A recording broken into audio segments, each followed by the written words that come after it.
하나님의 말씀은 요한복음 3장 16절과 10장 10절의 말씀을 우리가 읽겠습니다.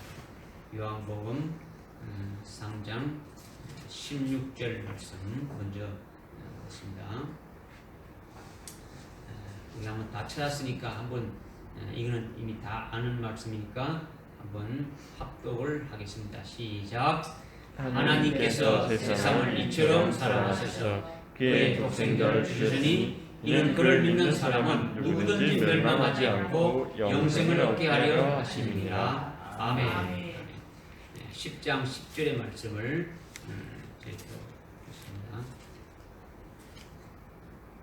10장 10절의 말씀 그 하반절의 말씀만 읽겠습니다. 내가 온 것부터 시작. 내가 온 것은 양들로 생명을 얻고 더 풍성히 얻게 하려 함이라. 아멘.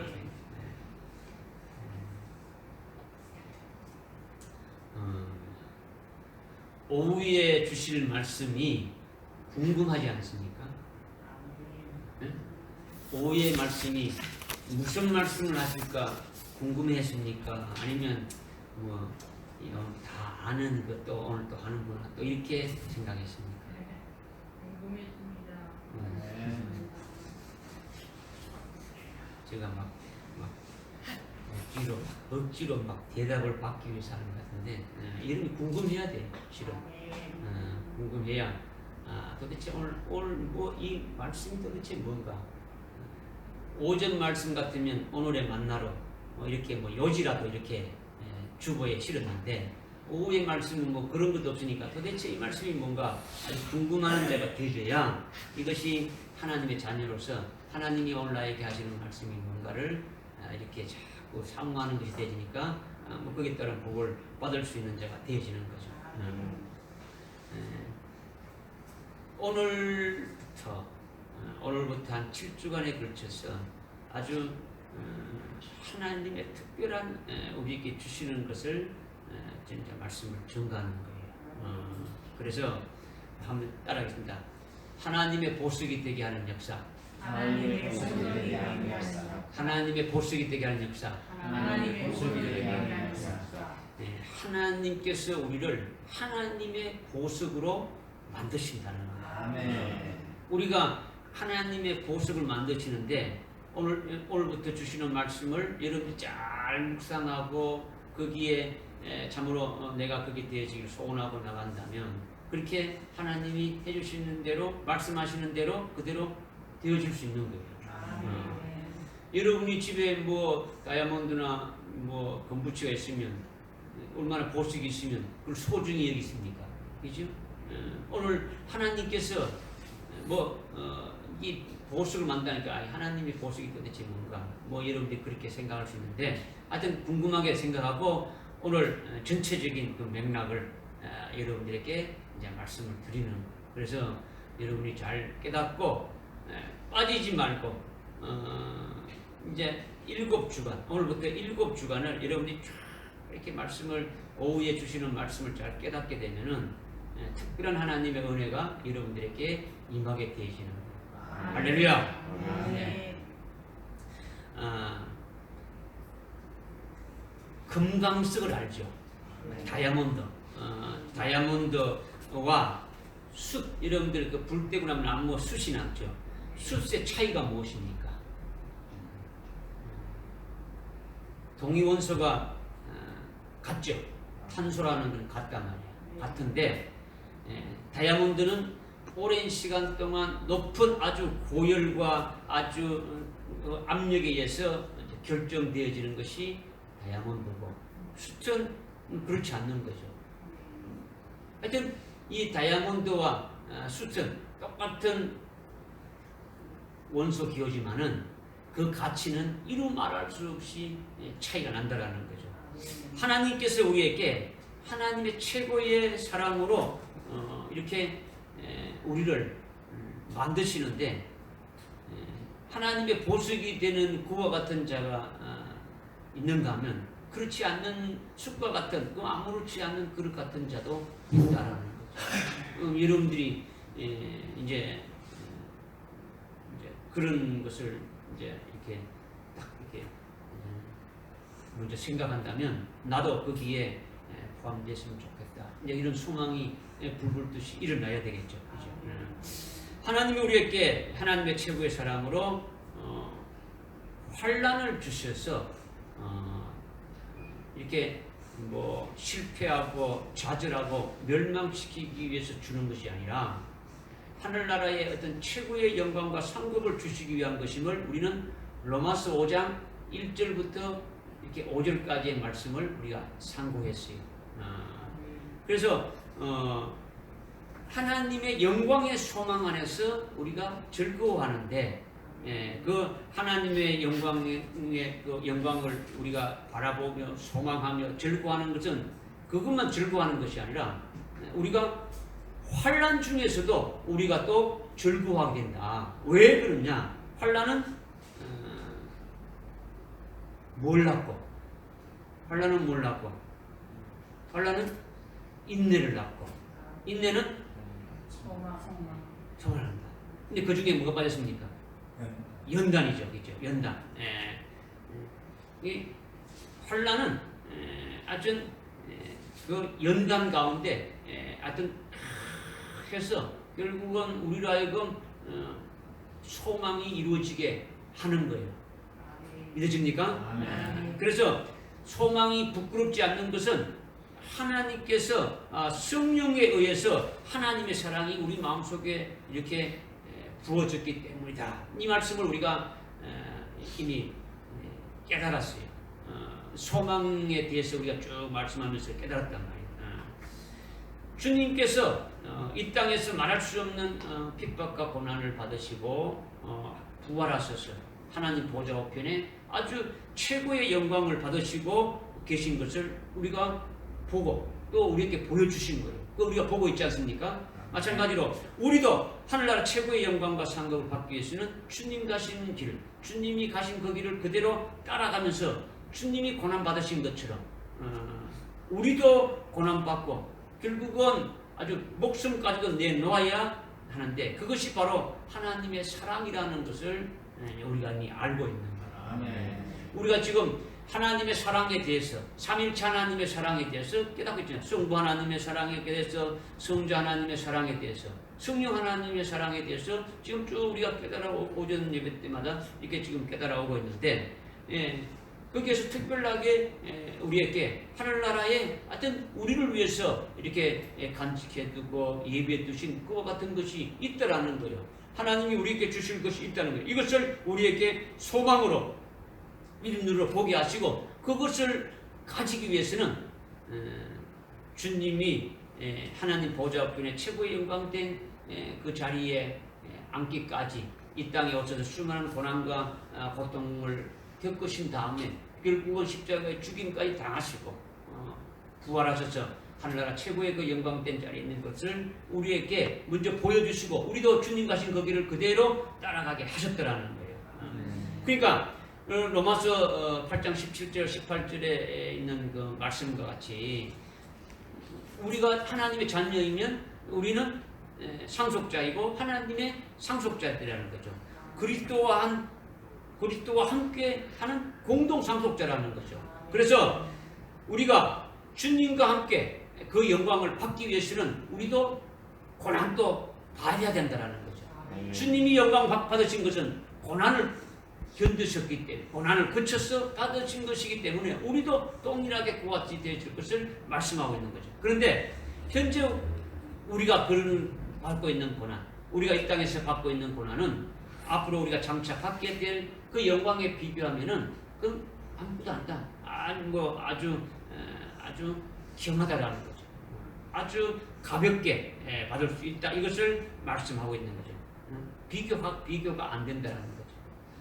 또 뭐 말씀을 많이 하고 있지 않습니까?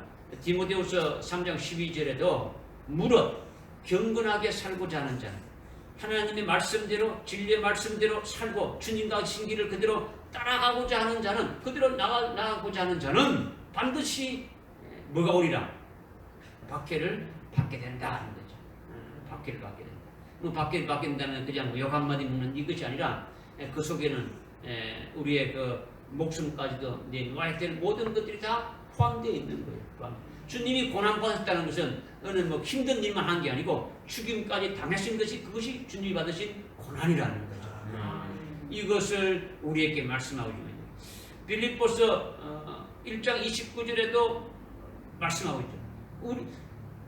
복음을 우리에게 주신 것은 그냥 예수만 믿고 끝나는 것이 아니라 예수님이 받으신 그 고난도 우리가 받게 하기 위해서 우리에게 복음을 주셨다라는 거예요. 믿으십니까? 네. 그러니까 우리가 예수를 믿음으로 하늘나라의 영광을 소망하면서 고난과 핍박이라는 인내와 연단의 과정을 통해서 우리 속에 있는 아주 찌꺼기, 우리 속에 있는 아주 그 불순물들을 제거한다는 거죠.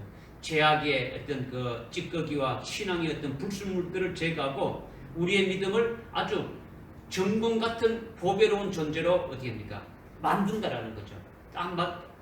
한마디로 하나님의 보석으로 만드신다라는 거죠. 이것이 하나님의 사랑이라는 거죠.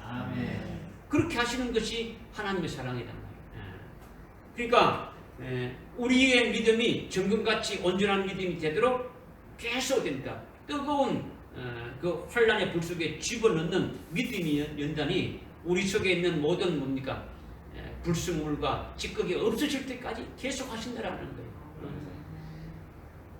우리는 흠이 있고 점이 있고 그런 존재 있지 않습니까? 그죠? 흠과 점이 없는 자가 되게 하기 위해서 그렇게 하신다는 거예요.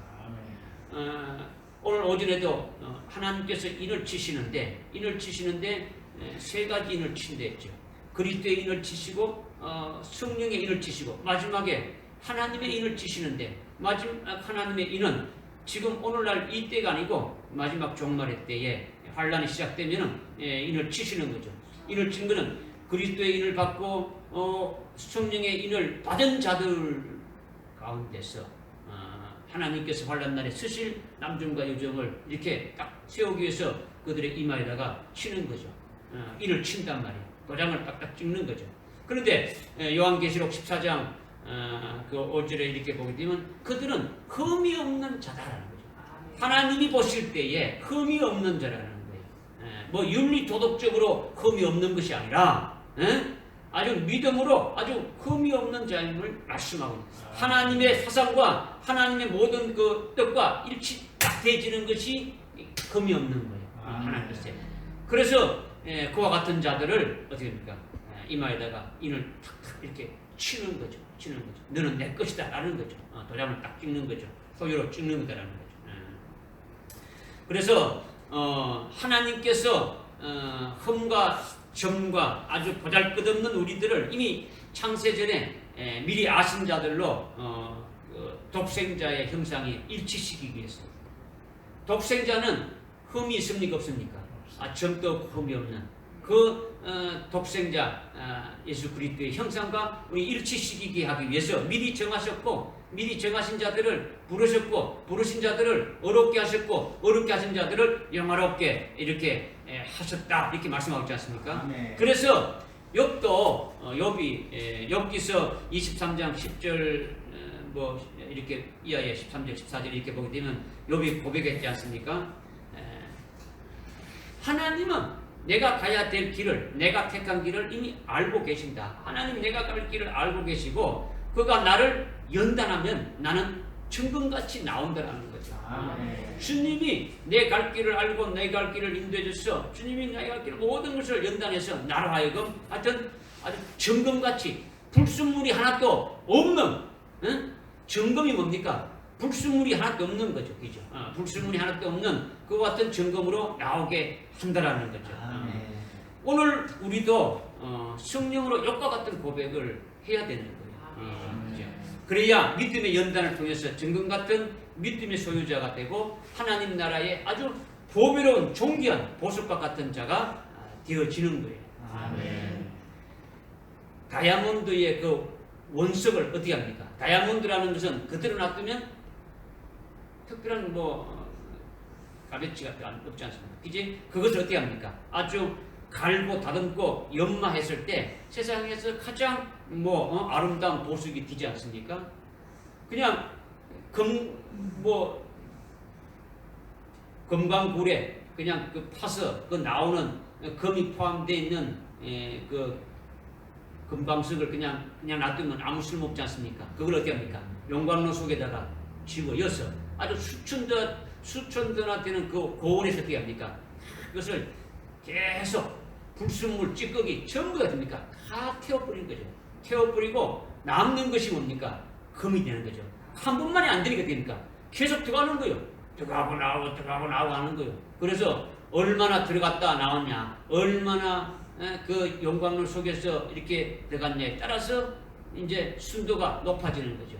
14K에서 18K에서 24K까지 되면 어떻게 됩니까? 99.9999% 완전히 하여튼 100%다 이렇게 해서 이게 나오는 거죠.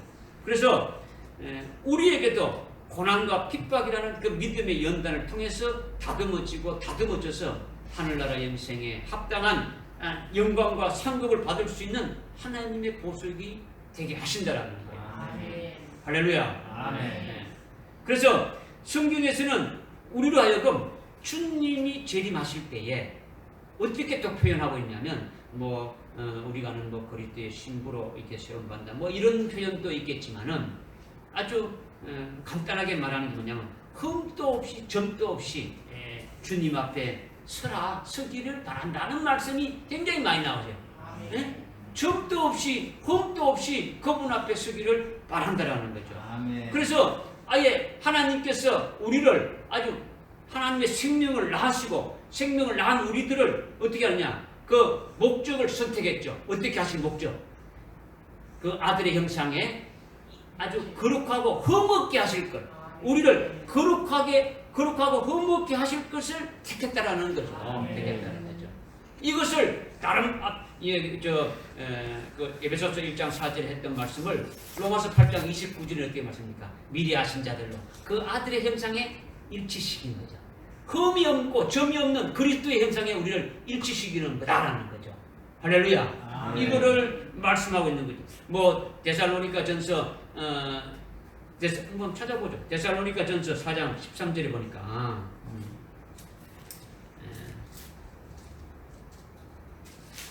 3장 13절에 보니까 우리 주 예수 그리스도께서 그의 모든 성도들과 함께 오실 때에 하나님 곧 우리 아버지 앞에서 거룩함에 흠없도록 끝까지 너희 마음을 경고케 하시기를 바란다. 흠이 없기 하기를 바란다라는 거죠. 그 다음에 데살로니가 전서 후에 디모데후서가 있지 않습니까? 디모데후서 6장 디모데전서 6장 14절에 보니까 우리 주 예수 그리스도께서 나타나실 때까지 흠없고 책망받을 것이 없이 기다리라.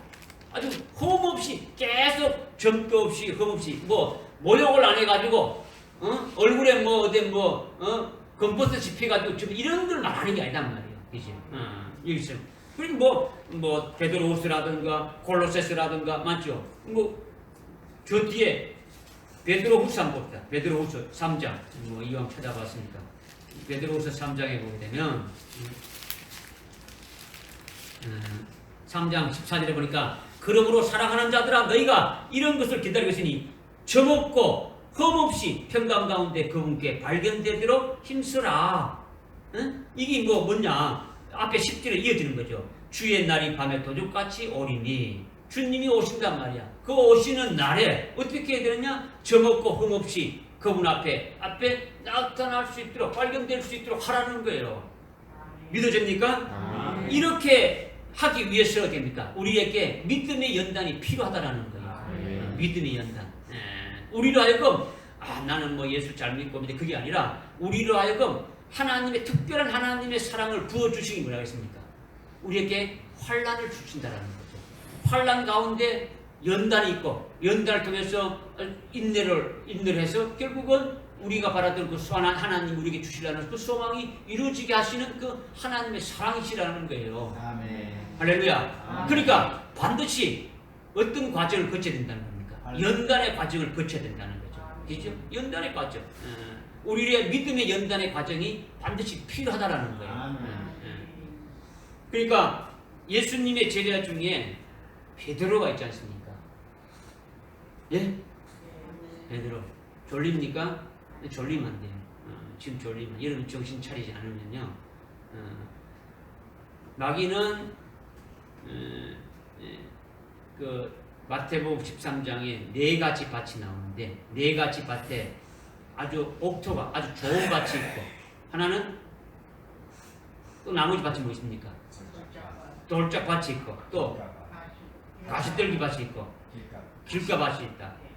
이 세 가지, 네 가지 밭 중에서 아주 옥토, 좋은 밭 빼고는 나머지는 좋지 않은 밭이죠. 그 밭이 지금 여기 뭐 농사 짓는 밭입니까? 우리 심령을 말합니까? 우리 심령을 말하잖아요. 심령을 말해요. 근데 돌짝밭은 뭐 이름이 알죠. 가시밭도 이름이 아는데 길가밭은 뭐냐면 씨앗이 떨어지면 어떻게 한다고 했습니까? 새가 와서 물어갑니다. 새가 뭐랬습니까? 악한 영이라 했죠. 그래서 말씀의 씨앗이 떨어지면 그냥 쭉 아프는 거예요. 없는 거예요. 아무것도 없는 거예요. 이러면 조심해야 돼.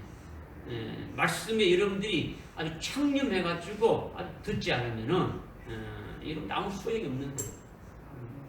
신앙의 연조가 신앙의 어떤 직분이 여러분들을 구원하고 여러분들을 세우는 게 아니에요. 알죠? 제가 왜 자꾸 이런 말씀을 하느냐? 물론 여러분들이 다른 교회의 교인들에 비해서 월등하게 참 하나님 하시는 그 역사와 뜻을 많이 알죠. 알고 어떤 믿음으로 많이 이렇게 성장돼 있죠. 그러나 금초대 교회에 속한 여러분들을 주님이 인자 같으신 분이 봤을 때는 여러분이 아직도 멀었다라는 거예요. 그러니까 자꾸 말씀하시는 거예요. 네. 여러분이 뭐 자꾸 뭐 이렇게 뭐 하냐 이렇게 오해하지 말라는 거죠. 그렇죠? 네. 그래서 예수님의 제자 중에 베드로라는 사람 있지 않습니까? 베드로는 가문도 없고 뭐 학력도 없잖아요. 그죠? 또 직업도 뭐 볼품 없잖아요. 뭐 성품도 어떻게 합니까? 뭐 아주 뭐 급하고 막 하지 않습니까? 그죠? 무엇 하나 내세울 만한 것이 없던데 그런 베드로를 주님이 제자로 부르시고 여러 가지 흠도 많고 실수도 많이 하고 심지어는 자기가 불리한 상황이 되면 어떻게 합니까? 그냥 예수님을 그냥 저주하고 아주 부인까지 해본단 말이에요. 아주 자기가 상황이 불리하게 되면은 그래도 주님 책망하지 않으시고 수많은 연단과 아주 그를 온전케 하시는 그 역사를 통해서 하늘나라 최고의 그 영광을 받을 수 있는 사도로 세우신 것을 볼 수가 있는 거예요. 여러분들이 마태복음, 마가복음, 누가복음, 요한복음을 통해서 베드로라는 인물이 어떤 인물인가를 보았고 마지막 주님이 부활하셔서 그런 베드로를 네가 나를 사랑하느냐고 하시면서 다시 주님께서 나타나셔서 몇 분이나 보내준데도 고기 잡으러 갔는 그 베드로에게 주님이 나타나셔서 주님이 너가 나를 사랑하느냐 하면서 주님이 그 사랑하신 것을 일구어주게 되고 그리고 베드로가 어떠한 죽음으로 하나님께 영광을 돌릴 것인 것까지 베드로의 앞으로 되어질 것까지 이렇게 소망을 주었어요. 너는 내 양을 치라. 네가 나를 사랑하느냐 내 양을 치라 하는 그 소망도 주시고 주님이 맡겨주신 양을 치는 그 소망도 주셨고 그 다음에 또 최후에 어떻게 해서 하나님께 영광을 돌릴 것인가는 그것도 주셨단 말이에요. 주셨다는 거죠. 그러니까 하늘나라 최고의 아주 영광된 상급을 받는 사도로 주님이 세워가는 것을 이제 오순절에 성령을 받고 완전히 바뀌어진 그 모습을 보면서 그리고 마지막 베드로 전서 후서에서 베드로가 순교하기 직전에 마지막으로 그 편지를 쓴 그에서도 아주 바뀌어진 모습을 볼 수 있다는 거예요. 요나의 아들 시몬에서 시몬 베드로가 되고 시몬 베드로에서 베드로가 되어가는 그 과정을 우리가 보는 거예요. 보는 거예요. 베드로라는 것은요 돌이라는 거예요. 돌. 이제 그 돌이 어떤 돌이냐? 아주 살아계신 그 산돌이신 보배로운 돌로 이렇게 바뀌어지게 하는 거죠. 보석을 바뀌어지게 하는 거죠. 이것을 오늘 우리에게 베드로 사도를 통해 가지고 베드로를 통해서 어떻게 해서 요나의 아들 시몬 베드로가 되고 시몬 베드로에서 베드로가 되는 그 과정을 통해서 우리도 동일하게 아주 하나님의 아주 보배로운 그 보석에 대한 역사를 하신다라는 거예요. 이것을 오늘 우리에게 말씀을 주시는 거죠. 그러니까 베드로 사도는 자신이 어떠한 사람인가를 잘 알고 있습니까? 모르고 있습니까? 잘 알고 있는 거예요. 어떤 사람입니까? 말년에 자기가 기록한 그 베드로 전서 후서 그 서신서죠. 서신서를 통해서 예수 안에서 고난받고 핍박받고 연단받는 과정이 얼마나 소중하고 얼마나 아주 영광된 것인지 우리에게 말씀해 주고 있는 거예요. 베드로전서 1장에 그 수신자들에게 그 본독, 아까독이냐 비두니아 이런 지역에서 그 박해를 피해서 지하 20층, 30층 에 들어가서 신앙생활하는 그들에게 그들이 받는 고난과 그들이 받는 그 모든 것을 통해서 하나님께 주시는 그 영광이 있다라는 것을 베드로 사도가 증거하고 있지 않습니까? 그러면서 보배로운 믿음을 가진 자들에게 베드로 후서에서는 보배로운 믿음, 나와 동일한 보배로운 믿음을 가진 자들에게 편지한다 이렇게 말씀하고 있는 거예요. 그렇죠? 그래서 베드로 전서 후서를 이렇게 보면은 고난받고 핍박받고 연단받는 것이 아주 소중한 것이고 아주 영광된 것이다라는 것을 우리에게 말씀해 주고 있더라. 베드로 전서를 한번 봅시다. 여러분들 뭐 이왕 보시니까 오후 예배니까 베드로 전서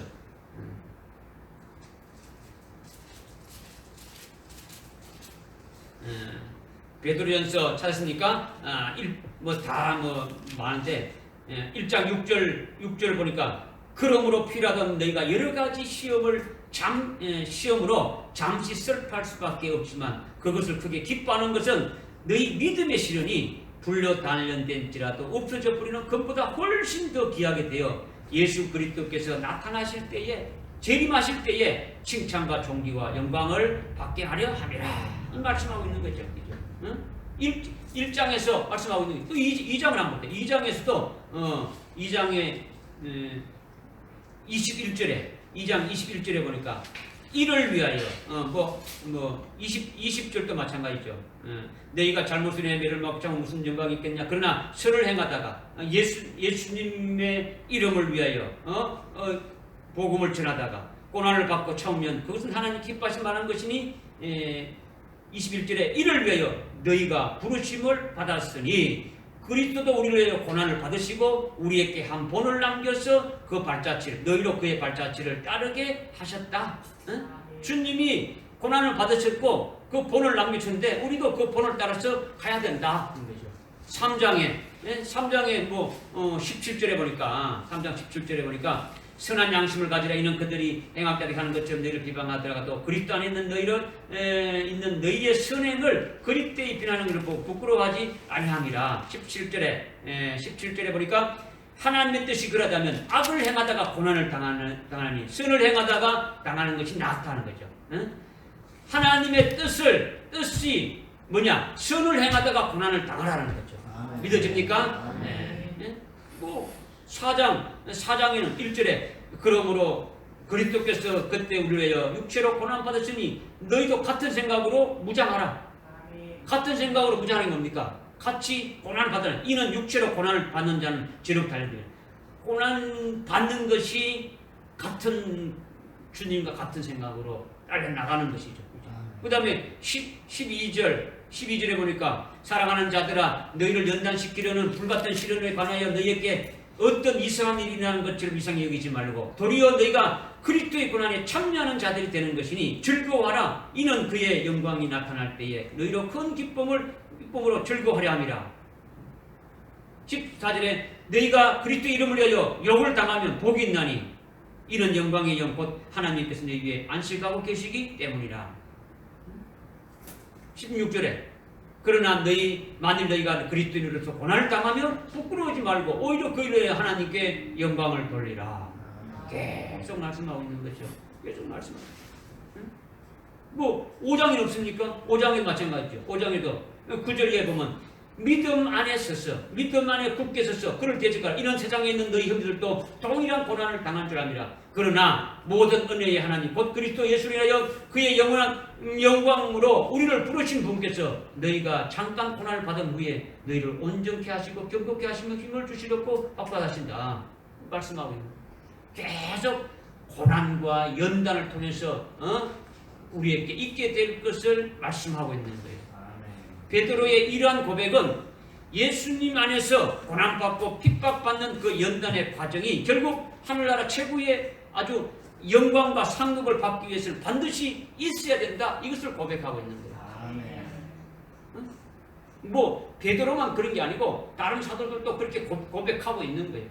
주님도 어떻게 말했습니까? 주님은 산상고훈에서 팔복을 말씀하셨는데 그 마지막 8번째 복에서 뭘 말했습니까?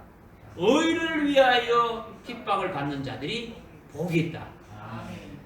의를 위하여 핍박을 받는데 그리고 11절에 어떻게 하고 있습니까? 11절 12절에 나를 인하여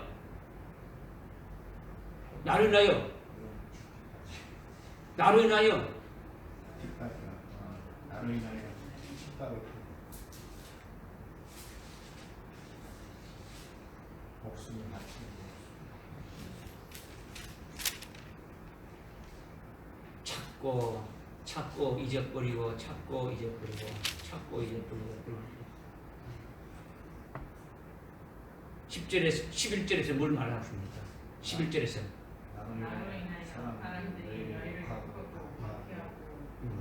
나로 인하여 너희들을 아주 욕하고 박해하고 아주 거짓말로 이렇게 해가지고 완전 죽인다는 거죠. 응? 그럴 때 어떻게 하냐고요?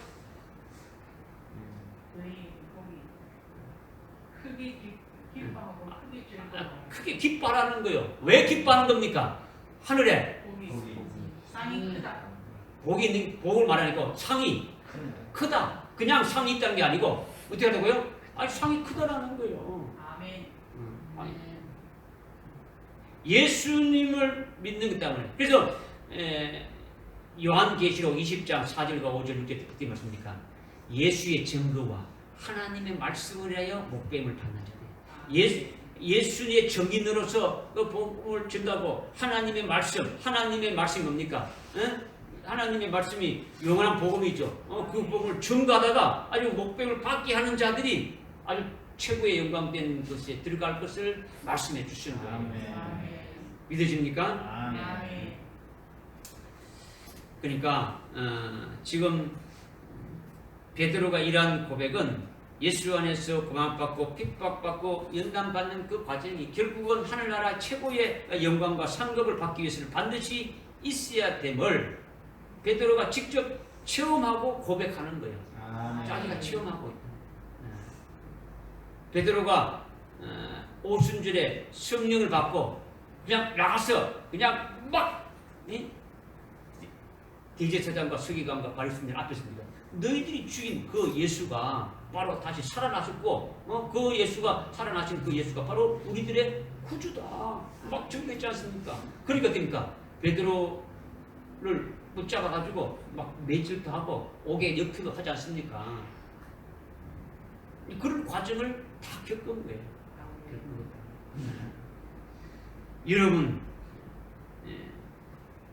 오늘 우리에게 주시는 이 말씀을 하나님이 특별히 저와 여러분에게 아주 베드로 사도와 똑같은 하늘나라의 최고의 영광과 상급을 받게 하시는 그 믿음을 이렇게 가지게 하시려고 오늘 이 말씀을 주시는 거예요. 오늘부터 아주 7번에 걸쳐서 아주 여러분들을 한 사람 한 사람을 하나님께서 아주 아름답고 아주 보배로운 값진 하나님의 보석으로 만드는 그 과정과 그 비밀들을 여러분들에게 이렇게 말씀해 주신다는 거죠. 그래서 이 말씀이 다 끝날 때는 진짜 우리 모두가 하나님께서 아주 아름답게 여기는 그 보석으로 새롭게 태어나기를 주님의 이름으로 부탁을 드립니다. 아멘. 요한복음 3장 16절의 말씀을 우리가 읽었어요. 본문 말씀 읽었는데 그리스도인이라면 누구나 이것을 다 암송하는 아주 예창하고 암송하는 성경 구절이죠. 그런데 이 구절 안에는 아주 놀라운 하나님의 은혜가 담겨 있는 거죠. 그 놀라운 하나님의 은혜는 하나님께서 하나님의 자녀들에게 주시는 영생이라는 선물이에요. 영생이라는 선물.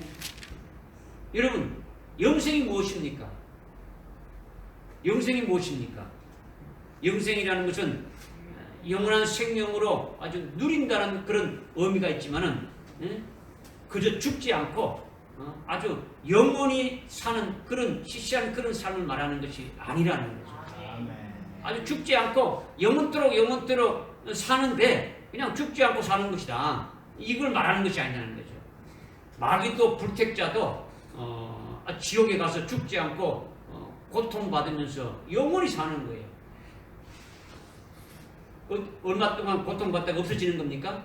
아니죠. 영원히. 그러니까 영원토록 오래오래 죽지 않고 사는 것이 영생이라고는 할 수 없는 거예요. 할 수 없는 거죠. 그러니까 하나님께서 우리에게 은혜로 주시는 그 영생이라는 것은 하나님의 나라에서 하나님의 아들로서 하나님 아버지가 주시는 최고의 영광을 받아서 아버지와 더불어서 하나님 아버지와 더불어 그 영광을 누리면서 영원히 사는 것을 의미하는 거예요. 그래서 요한계시록이 성경의 결론이지 않습니까? 결론 중에서도 결론이 그 21장, 22장에 가게 되면 21장 7절에 가게 되면은 이기는 자는 내 아들이 되고 나는 너의 하나님 되고 내 아버지가 된다라는 거예요. 아멘. 믿으십니까? 아멘. 그래서 요한계시록 그 2장, 3장 7금초대 교회를 통해서 이기는 자를 이렇게 배치하지 않습니까? 그래서 빌라델피아 교회 이기는 자들에게 어떻게 했습니까? 그 이기는 자에게 이마에다가 됩니까? 내 이름을 기록한다라는 거죠. 내 아버지의 이름과 새 예루살렘의 이름과 나의 새 이름을 기록한다라는 거예요. 기록한다라는 거죠. 얼마나 그 영생이라는 것이 여러분이 생각하는 그냥 죽지 않고 오래 사는 게 아니라 하늘나라에 가서 천당 간대. 천당 가면 그냥 영생 얻는데 영생하면서 오래 사는데 이게 아니다는 거예요. 그냥 그런 의미가 아니다는 거예요. 아주 그렇게 하는 것은 시시하게 그렇게 생각하는 게 아니다는 거예요. 엄청난 것을 우리에게 주셨다라는 거죠. 그러니까 하나님 나라에서 하나님이 주시는 영광을 받아서 하나님처럼 영광스럽게 산다는 것을 한번 여러분들이 상상해 봤느냐? 하나님이 주시는 그 영광된 걸 다 받았죠. 앞에 설명했지 않습니까? 로마서 8장 17절 18절에 우리가 그리스도와 공동상속자로 주님이 받으신 모든 것을 똑같이 우리가 받았어. 거기서 누리는 것이 되어진다면 이것이 어떤 것인가를 여러분이 상상해 봤느냐? 받아서 그냥 끝나는 게 아니고 그 아버지와 함께 주님과 함께 영원토록 그것을 누리면서 살아가는 존재가 되어진다는 것이 영생인데 그것을 여러분들이 한번 생각해 봤냐는 거죠.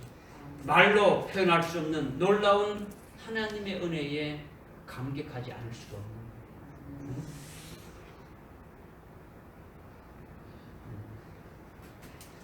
여러분들 남녀가 결혼을 하게 되면 서로가 변치 않겠다는 그 사랑의 증표로 이렇게 서로 이렇게 주지 않습니까? 신랑이 아내에게 될 그 신부에게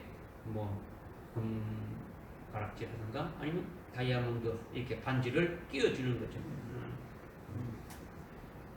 얼마나 아주 아름다운 그 보석이냐는 거죠. 빛나고 아주 이루 말할 수 없는 그런 아름다움이 있지 않습니까? 여러분들은 하나님의 보석이라는 그 말을 들었을 때에 아주 혹시 금이나 아니면 다이아몬드 이런 정도로 이렇게 혹시 떠올랐지 않겠느냐? 하나님의 보석은 그런 강물들과는 비교할 수가 없는 거예요. 하나님께서는 우리를 사랑하셔서 찬란하게 빛나는 영원한 생명인 영생을 선물로 주셨는데 영생을 선물 주셨는데 하나님의 독생자이신 예수 그리스도를 믿고 끝까지 이겨내는 사람들에게 이 영생을 선물로 주는 거예요. 이것이 바로 하나님의 보석이라는 거예요. 보석이 뭔지, 보석이 뭐라 했습니까? 하나님께서 우리에게 주시는 아주 영원한 선물인 그 영생을 말한다는 거죠. 하나님의 보석이라 해서 아주 대단한 것이라고 여러분들이 생각했는데 영생이 하나님의 보석으로 이렇게 말씀드리니까 좀 실망하는 눈초리인 것 같아요. 좀 말씀이 좀 이렇게 해가지고 확 이렇게 뭔가 할 줄 알았는데 영생이 하나님의 보석이라고 이런 되는데 여러분들 아주 시시하고 보잘것없는 것을 생각되십니까? 아니면 그것이 무슨 하나님의 보석이냐 이렇게 반문하고 싶습니까? 우리는 하나님의 보석을 생명이라는 측면에서 좀 이번 시간에 깨닫기를 원하는 거예요. 하나님의 보석을 어떤 측면에서? 생명이라는 측면에서 깨닫는다는 거죠.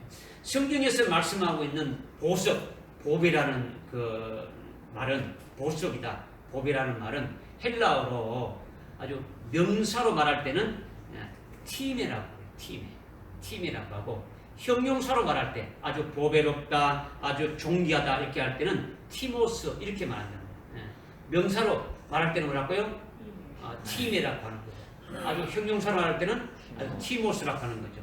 그래서 구약에서 말라기 3장 17절에 보니까 만군의 주 여호와가 말하노라 내가 나의 보석을 만드는 그날에 내가 하나님의 그 보석을 만드는 그날에 그들이 나의 것이 되리라.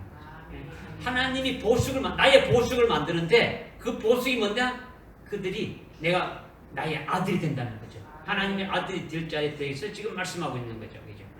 그래서 하나님께서 믿음을 가진 자들을 구별해 두었다가 아주 하나님의 보석을 만드는 그날에 보석 만드는 날이 그날이 언제입니까? 주님이 재림하시는 날. 주님이 재림하시는 그날에 하나님의 뜻으로 삼는다라는 거예요. 나의 보석으로 아주 이렇게 완전히 딱 만들어본다는 거예요. 우리가 여러분들 자녀를 보고 보석처럼 아주 다이아몬드가 더 귀합니까? 여러분의 자녀들이 더 귀합니까? 예? 보석이 더 안 귀해요? 다이아몬드가? 그거 생각하면 하나님의 보석이 뭔가를 깨달아질 수가 있는 거예요. 신약 성경에서도 보배라는 단어가 나오는데 어디에서 많이 나오냐면 특별히 베드로 전서와 후서에서 대부분 나오는 거예요. 베드로 전서에서 성경 전체에서 나오는 그 보배로운 단어가 거의 여기 신약에 나오는 단어가 거의 거기서 나온다는 거예요. 그리스도의 보배로운 피 이렇게 나오죠. 베드로전서 1장 10절에 보니까 주님의 그 보배로운 피라는 거죠. 그리고 하나님께는 택하심을 받은 보배로운 산돌이신 예수님. 보배로운 산돌이라는 거죠. 그 다음에 보배로운 믿음을 가진 자들. 여기서 계속 보배. 계속 말씀하고 있는 거예요. 우리의 생명이 하나님의 보배로우신 산돌이신 예수 그리스도께 그분의 그 발자취를 이렇게 따라가게 되면 주님께서 우리를 보석으로 만드신다라는 거예요. 하나님이 아주 귀하게 여기시는 보배로운 산돌이라는 거죠. 보배로운 산돌인데 보배로운 그걸 줄이면은 보배. 돌을 줄이면 보석. 그러니까 돌석자, 그죠? 함문을 하게 되면은 보석이 되는 거죠. 보배로운 살아있는 돌. 주님은 보배로운 살아있는 돌이니까 아주 이거는 이루 말할 수 없는 그 같은 아주 하나님의 아주 큰 이 존귀한 그 보석을 말하는 거죠, 그죠? 그러니까 하나님께서 가장 존귀하게 여기시는 예수 그리스도 그분이 우리의 신랑으로 다시 오는데 그분의 아주 품 안에서 빛을 발하는 그리스도의 보석이 된 나의 모습이야. 하나님의 아내가 되지는 것은 하나님과 동일한 거예요. 되지는 거예요. 그리스도의 아내가 되지니까 그리스도의 신부가 되어지는 것이니까. 그렇죠? 그러니까 우리가 하나님의 보석이 된 나의 모습을 상상만 해도 그 자체가 아주 감격이에요. 감격. 요한계시록 19장에 보게 되면 어린 양의 혼인 잔치가 이렇게 딱 준비되어 있는데 그 어린 양의 신부도 예비되었더라 이렇게 말씀하고 있지 않습니까? 아무나 예비되는 게 아니지 않습니까? 오늘날 모든 대부분의 그리스도인들이 다 뭐 예수 믿는 자는 다 그리스도의 신부라고 말하는데 그게 아니에요. 그게 아니다. 점과 흠이 없는 그리스도의 신부가 되어져야 되는 거죠. 그러니까 그리스도의 신부는 흰 세마포 옷을 입는 거예요. 흰 세마포라는 건요, 아주 희다는 걸 순결한 걸 말하는 거죠. 순결한 거는 오직 신랑만 바라보는 거예요. 신랑을 위해서 목숨까지 내놓은 거예요. 그죠? 적 그리스도에게 경배하고 이런 게 아니더라는 거죠. 그죠? 그 다음에 흰옷을 입었다라는 것은 6장 11절에 보니까 순교한 자들에게 입혀주는 거예요. 순교한 자들에게.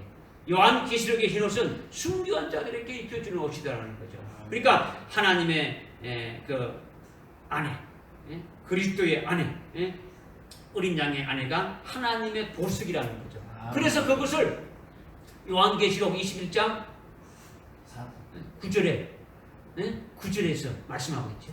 내가 어린 양의 아내를 보여주리라 하고 높은 산으로 이렇게 해서 보는데 그 아주 거룩한 성, 아주 새 예루살렘이 이렇게 하늘에서 내려온다 하는 거죠. 이것이 거룩한 성 새 예루살렘이 뭡니까? 보석성이다. 보석성이에요.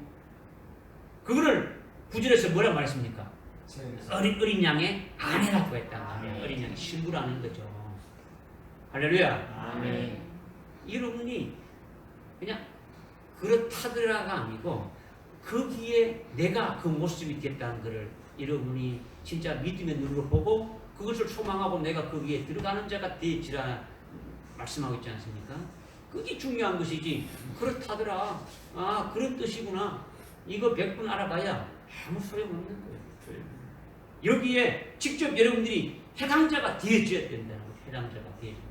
그런데 우리가 하나님의 보석이 되기 위해서는 두 가지 전제 조건이 있는 거예요. 두 가지 전제 조건. 하나는 우리가 생명체로 살아있어야 한다는 거예요. 우리가 살아있어야 한다는 거예요. 또 하나는 우리 속에 있는 생명이 비로소 생명에서 조의 생명의 단계로 나아가야 한다는 거죠.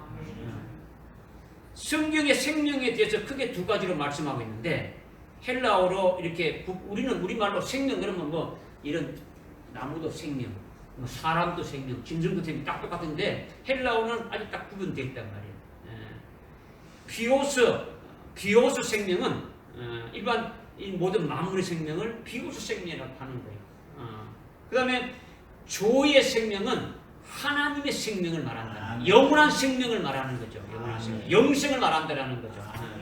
우리가 하늘나라에 있고 이 땅에 오지 않았다면 이 두 가지 생명을 다 경험할 수가 없는 거예요. 없는 거예요. 이 땅에 우리가 보내준 것은 이 생명을 두 가지 다 우리가 다 경험하고 체험할 수 있는 거예요. 그렇죠? 먼저 비오스 생명은 뭘 말한다? 우리에게 지금 육신, 목숨 이렇게 있는 이 비오스 생명은 이 땅에서의 생명을 말한다는 거죠. 피조물에서의 생명을 말하는 거죠. 우리가 이 땅에 살아가는데 필요한 생명을 말하는 거예요.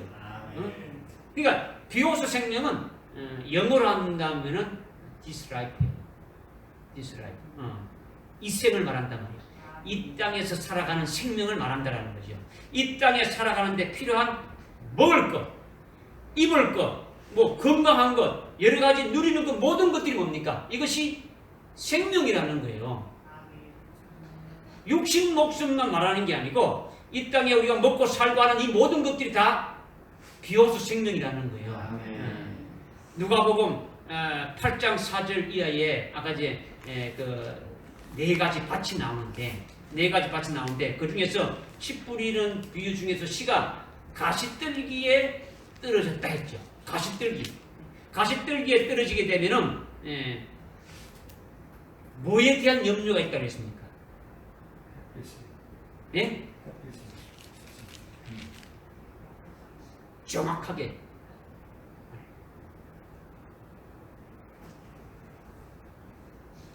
저는 그림자로 무슨 말씀드렸고 돌짝밭에 떨어지고 가시떨기에 떨어졌다면 가시떨기에 떨어진 게 뭡니까?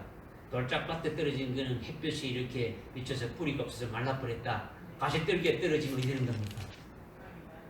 아주 가시에 찔려가지고 아주 가시 덩풀이 팍 있으니까 햇빛을 보지 못하고 그 안에 키만 쭉 자라는데 자라면서 그냥 가시에 찔려가지고 열매를 맺지 못한다 이랬지 않습니까? 그런데 그 가시가 뭔지 안 하는 거죠.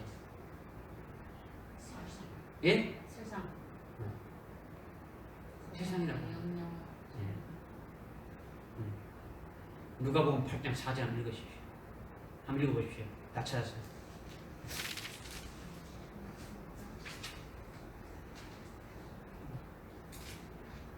찾았습니까?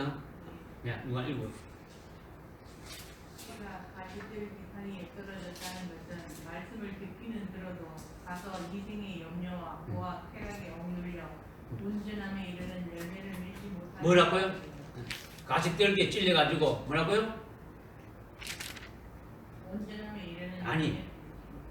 이 생에 뭐라 했습니까? 이생의 염려. 염려와 이 생에. 고와 쾌락 이 생의 염려와 부와 쾌락 때문에 열매를 맺지 못한다는 거죠.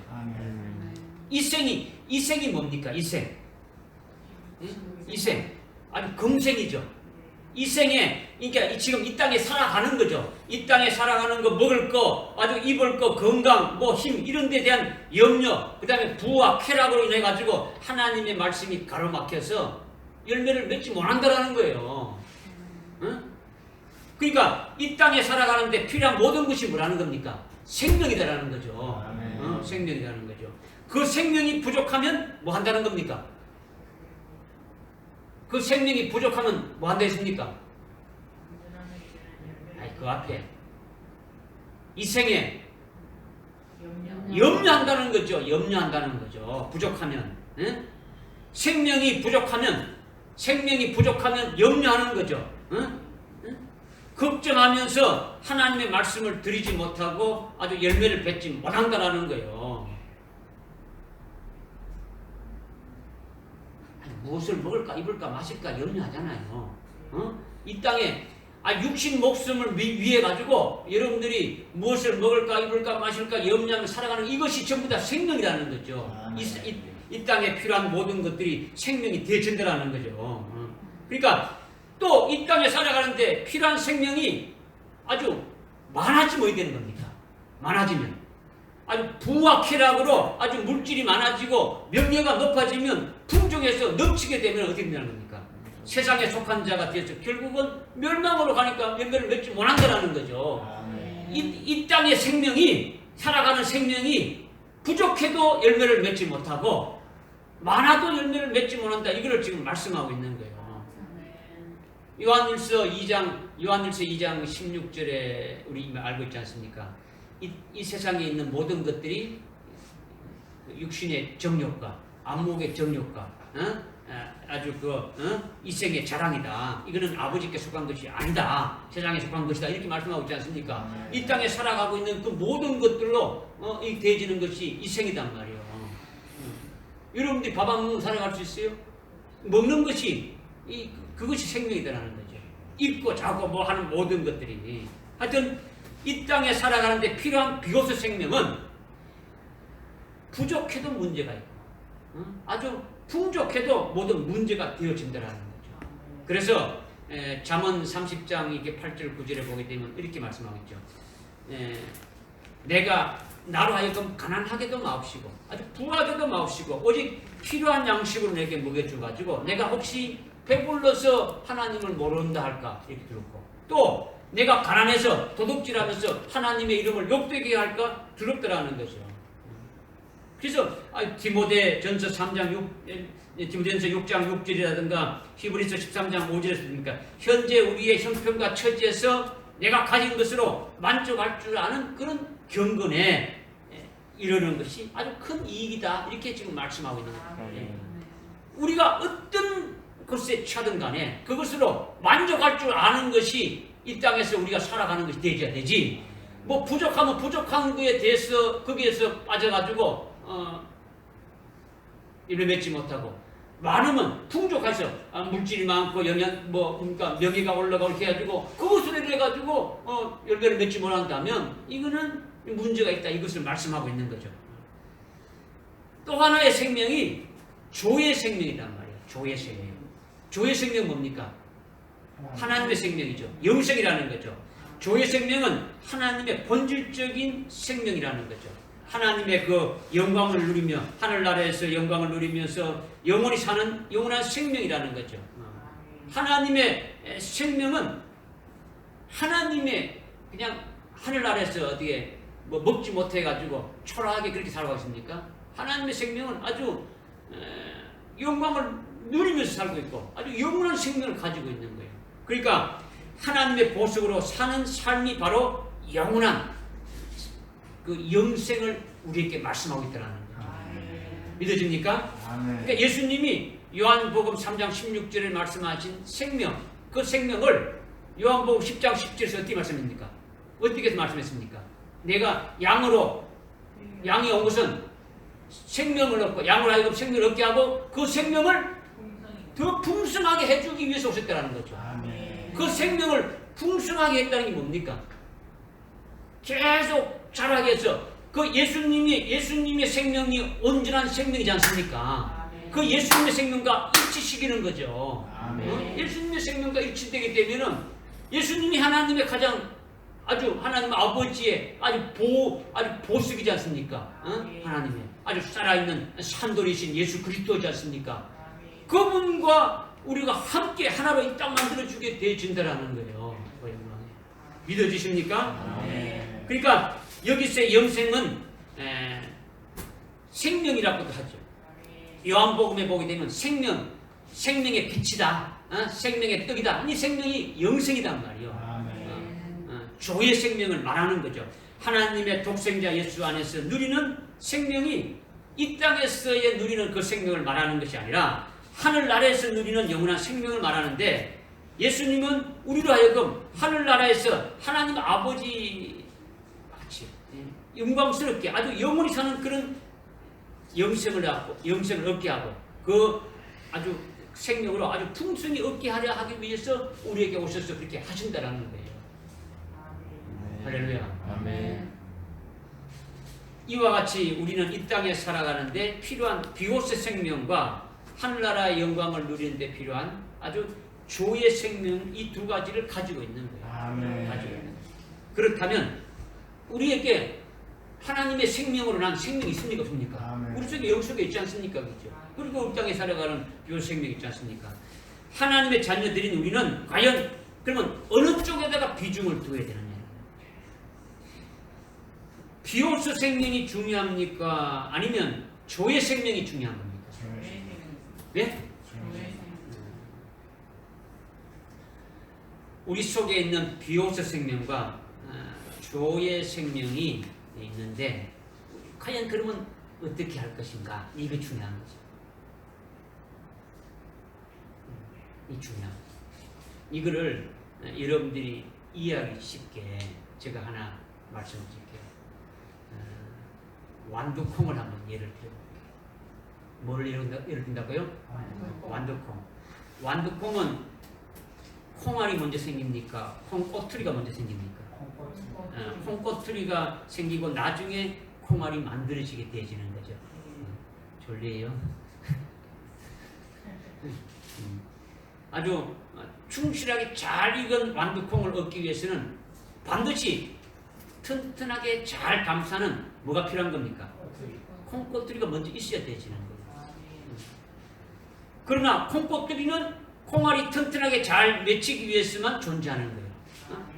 콩알이 아주 잘 맺히도록 위해서만 있는 거죠. 그러니까 콩알을 수확한 후에는 어떻게 된 겁니까? 콩꼬투리는 아무 필요가 없는 거예요. 그러나 콩을 얻기 위해서는 콩꼬투리가 어떻게 된 겁니까? 아주 반드시 필요하고 먼저 필요하다는 거죠. 먼저 필요하다는 거예요. 여기에서 콩꼬투리는 우리가 이 땅에 살아가는데 필요한 비오스 생명이라면 콩알은 하늘나라에서 영광을 누리는 아주 영광을 누리며 영원히 사는 조의 생명이라고 말할 수 있는 거예요. 아주 궁극적으로 콩알만 수확해서 곡간에 넣게 되지만은, 그러나 콩알을 알차게 맺기 위해서는 뭐가 필요한 겁니까? 콩알을 품고 있는 꼬투리도 아주 중요한 거예요. 우리가 하늘나라에서 영원히 누릴 영생의 영광된 삶을 우리가 소망하면서 이 땅에 살아갈 때에 비옥수 생명도 대단히 중요하다는 거예요. 여러분이 그래서 우리 이제 골로새서의 2장의 15절부터 우리가 18절까지 쭉 지금까지 참고했는데, 만물을 창조했다. 피조물을 창조하신 그 주님이신데, 그 만물의 첫 태생이 되셨다 하지 않습니까? 그런데 18절에서 주님이 말씀하시는 것은 죽었다가 첫 번째로 나신 그분이다, 이렇게 말씀하신 것이 무엇냐라는 것을 우리가 지난 금요일에 깨달았어요. 그렇죠? 그러니까 그렇게 하신 것은, 주님이 죽으셨다가 살아나신 것은 부활을 말하는 것이고, 부활은 결국은 이렇게 죽음이었죠. 사망의 죽음에서 아주 깨트리고 세려나서 산자가 되어진 거죠. 아주 새 피조물로 이렇게 되어진 그와 같은 상태로 이렇게 가는 것을 쭉 말씀해 드렸지 않습니까? 그러면 지금 우리가 육신의 어떤 이 목숨이 중요하다는 게 아니라, 우리의 이 목숨이 뭐로 바뀌어져야 되는 겁니까? 새 피조물의 생명으로 바뀌어져야 되는, 새 피조물로 살아가는 거죠. 그럼 새 피조물이 있는 거는 이 땅에 살아가는데 새 피조물로 살아가는 거는 뭐 하기 위한 겁니까? 하늘나라 영생에 합당한 열매를 맺기 위한 것이요. 열매가 있어야 하늘나라에서 영생을 누릴 수 있는 뭐가 생기게 되지는 거예요. 무슨 말씀인지 알겠습니까? 그러니까 이 비로소 생명으로 맺게 되는 그 열매를 통해서 조의 생명의 영광이 달라지게 되지는 거예요. 우리가 이 땅에서 열매를 맺지 않습니까? 성령의 열매를 맺고, 믿음의 열매를 맺고, 전도의 열매를 맺고, 봉사 열매 같은 수많은 열매를 맺어가지 않습니까? 그죠? 죽은 다음에 맺는 게 아니고 이 땅에서 맺는단 말이에요. 그죠? 그 맺은 것이 결국 하늘나라에서 조의 생명으로 살 때에 뭐가 된다는 겁니까? 그 빛이 되지 않습니까? 얼마나 맺었냐에 따라 가지고 내가 받아서 누리는 것이 똑같다는 게 달라진다는 겁니까? 달라진다는 거잖아요. 그죠? 이것을 지금 말씀하고 있는 거죠. 그래서 우리가 매주일마다 이 비오스의 생명과 조의 생명을 지금 깨닫고 있는 거예요. 계속 깨닫고 있는 거예요. 비오스 생명은 우리가 예수를 믿음으로 우리의 옛사람은 십자가에 죽어버리고 그리스도의 부활에 연합된 그리스도를 믿는 믿음으로 사는 새 피조물, 그때 그 몸을 말한단 말이에요. 비오스 생명이라고 하는 것이 믿어집니까? 조의 생명은 하늘나라에서 하나님 아버지로부터 영광을 받아 영원히 누리는 생명을 말하는 거예요. 그러면 우리가 지금 조의 생명이 중요한 겁니까? 비오스 생명이 중요한 겁니까? 현재는 비오스 생명이 중요하고 나중에 결과는 조의 생명이 다 중요한 거예요. 믿으십니까? 네.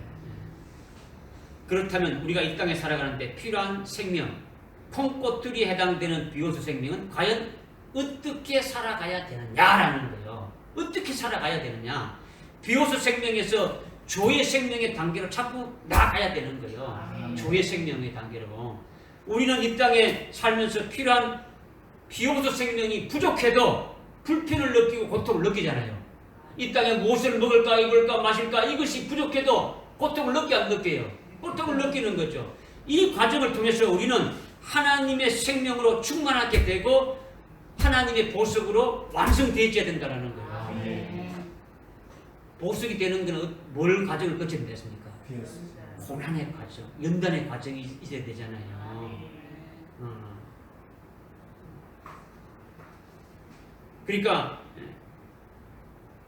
우리는 하나님의 생명으로 충만케 되고 하나님의 보석으로 완성되어지려면 이 비오스 생명이 부족해도, 비오스 생명이 풍족해도 우리의 비로소 생명을 해서 머무는 게 아니고 조의 생명으로 어떻습니까? 계속 나가는 자가 되어야 된다는 거예요. 아멘. 사도 바울이 빌립보서 4장 11절에 보니까 어떠한 상황에서도 어떠한 형편에서도 내가 차족할 줄 아는 그 비결을 배웠다. 내가 궁핍함으로 내가 말하는 것이 아니라 내가 어떤 처지에 있든지 내가 만족하는 법을 배웠다. 그러니까 내가 비천에 처할 줄도 알고 또 풍부에 처할 줄도 알고 모든 처지와 모든 일에서 나는 배부름과 배고픔과 풍부함과 궁핍함을 다 배웠다. 내가 배고픔 가운데 있어도 이걸 통해 뭐 한다고요? 응? 내가 배고프고 아주 궁핍함을 느낀데도 그걸 통해서 어떻게 했냐니까 만족할 줄 아는 거죠. 아멘. 내가 아무리 배불러도 어떻게 합니까? 또 만족할 줄 아는 거죠. 아멘. 아까 제가 했죠. 비로소 생명이 많고 적음에 따라서 그죠? 우리는 불편함을 느끼게 되지 않습니까? 그죠? 적어도 불편을 느끼고 그죠? 적어서 먹고 살기 위해서 예수 안 믿고 열매 맺지 못하고 많으면 많아가지고 아주 부자가 되고 아주 명예가 높아지니까 거기에 따라서 그냥 예수 필요 없이 그냥 열매 맺지 못하는 것이 되어진다는 거예요. 그러니까 우리가 이 땅에 살아가면서 어떠한 상황과 어떠한 형편에서도 예수 그리스도 안에서 만족할 줄 암이 되어져야 된다는 거예요. 아멘. 뭘 하나 더 하려고 막 더 가지려고 발버둥 치고 막 그렇게 하는 것이 아니라는 거죠. 그죠? 우리는 어려운 고난과 핍박 속에서도 아니면 물질이 많아지고 아주 명예가 높아져도 하나님의 생명인 조의 생명으로 풍족하게 되면 오직 예수 그리스도로 만족하는 거예요. 아멘. 삼일체 하나님으로 만족하는 거예요. 아멘. 없어도 만족하는 거예요. 많아도 만족하는 거예요. 그죠? 주신 것도 가져가시는 것도 하나님, 주신 것도 하나님으로 우리 항상 감사가 되어진다는 거예요. 믿어집니까? 아멘. 그러니까 오직 예수 그리스도에게 아주 붙잡혀 쓰임받게 되고 감사가 나오려면 어떻게 되는 겁니까? 우리가 어려운 고난 핍박 속에서도 아니면 물질이 많고 명예가 높아져도 하나님의 생명인 조의 생명으로 충만하게 되면 되어진다는 거예요. 조의 생명으로 충만하게 되어 있으면 하나님의 생명이니까 뭐 이거 많든 적든 어떻습니까? 그냥 관계가 없어요. 그냥 감사가 나오는 거예요. 이것을 통해서 나로 하여금 더 어떻게 합니까?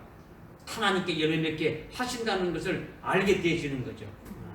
믿어집니까? 아멘. 이런 과정을 통해서 하나님의 보석으로 만들어지는 거죠. 그러니까 비로소 생명이 풍족해도 어디 되는 겁니까? 비로소 생명이 풍족하고 어디 됩니까? 물질을 많이 주어줘도 내 것이 아닌 거죠. 하나님의 것으로 생각하고 하나님의 뜻대로 사용하게 되어진단 말이에요.